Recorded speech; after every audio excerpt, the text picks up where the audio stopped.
She told me she wasn't in love with me, so I started treating her like someone I wasn't in love with either. That was last Tuesday. My girlfriend Emily looked me straight in the eyes and said, "I like you, Ryan, but I'm not in love with you." Maybe I never was. I just want to be honest.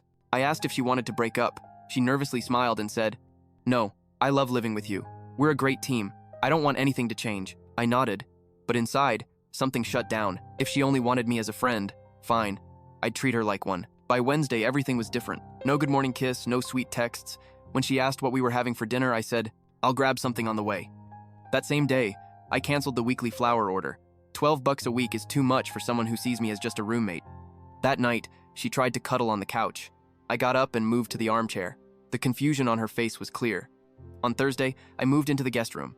"Roommates?" she asked, with a twitch in her face. "You like me, I like you. We split the bills. That's what roommates do," I said. She kept insisting we were still a couple. I asked how that worked if she wasn't in love with me. "Sounds like friends with benefits," I said, "and I'm not interested." Friday came with expensive Thai takeout. She said she wanted a special night together. I ate my share, split the bill on Venmo, and headed to the gym. She texted me 15 times while I was on the treadmill. Everything from, "Why are you acting like this?" to, "We need to talk." I replied, "You were honest about your feelings. I'm respecting that by adjusting my behavior." When I got home, she called me childish. "You wanted a friend," I told her. "You've got one. But the boyfriend experience, dates, romance, gifts, that's for someone who actually loves me." Tuesday hit her hard. I'd been paying for most of our dates. She always said she'd send her half, but rarely did. So, I sent her a detailed Venmo request, $1,847. She called furious. "Are you serious?" "Just settling up between roommates," I said.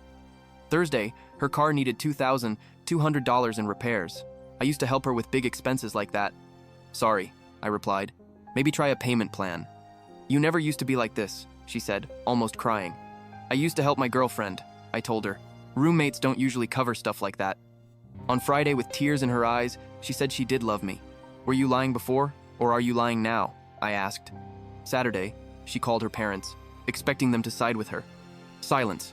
Finally, her dad said, "So, you told him you don't love him, but you're upset he's acting like he doesn't love you?" Even her mom said, "Sweetheart, what did you expect?" Sunday, she said she might move out.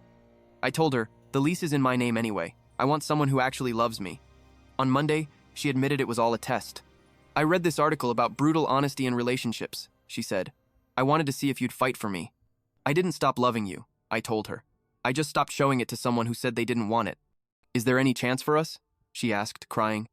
And for the first time, I didn't have an answer.